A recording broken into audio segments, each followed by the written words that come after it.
各位來賓，大家好，好歡迎大家今晚嚟到香港工程師學會建造分部2026年嘅週年晚宴。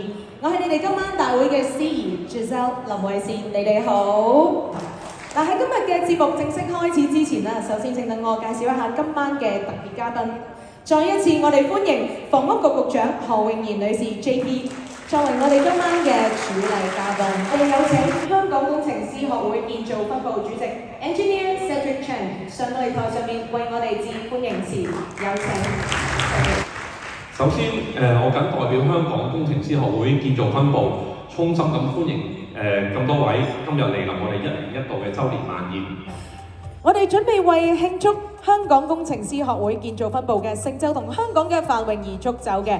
首先，我哋為中華人民共和國國家富強，再為香港特別行政區繁榮安定，最後為香港工程師學會建造分部會務蒸蒸日上乾杯 ！Cheers！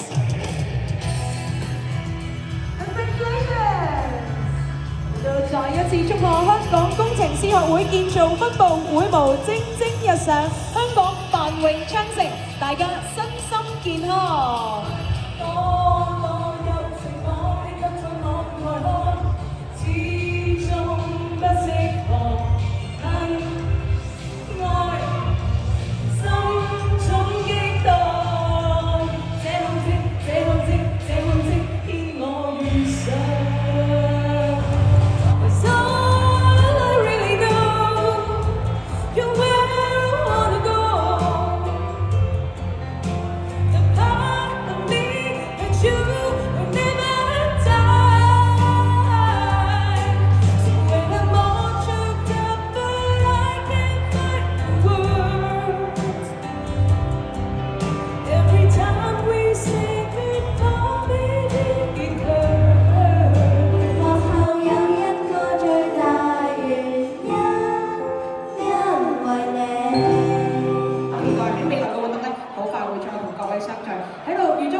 一切順利，會務興隆 ，Have a great weekend ahead. Thank you very much.